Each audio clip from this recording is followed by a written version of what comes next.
I lived my life as a Villainess, as a webcomic that is pretty much one of the dime a dozen. Main character gets isekai'd or reincarnated into an otome game, and they reincarnate as the Villainess or the original betrothed to a prince, and there you go. They're supposed to eventually die or exile, take your pick. It's honestly one of the dime a dozen. However, it does handle the trope extremely well, and it has a couple of things that aren't unique, but it does set it apart.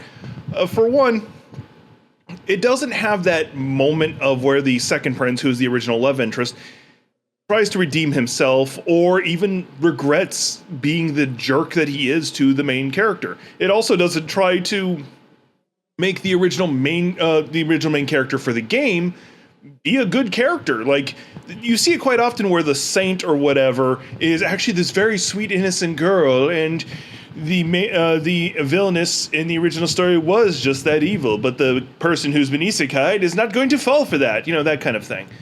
No, the story doesn't do that. She is a villain in her own right.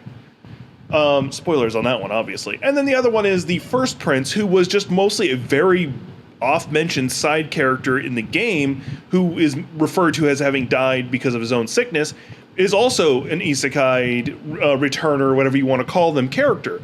And he plays, and they don't keep it a secret from each other. They actually work together because both of them are supposed to die if the story continues on. Supposed to.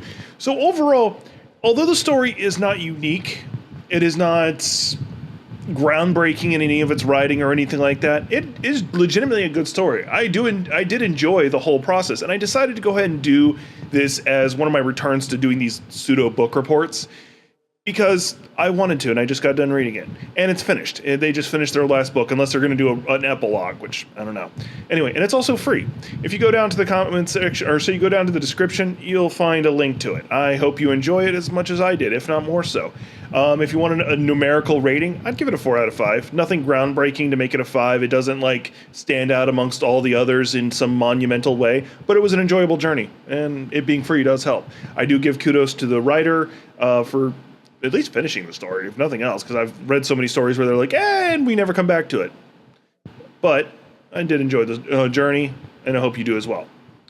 Remember, if you want to see the next time I drop any geek-related content or another book report, whatever you want to call these things, hit that subscribe button. And if you end up enjoying this story, or at least you get to escape from reality for a little bit with it, there's a like button for that, or a comment section. Take your pick, whichever you want. Take care.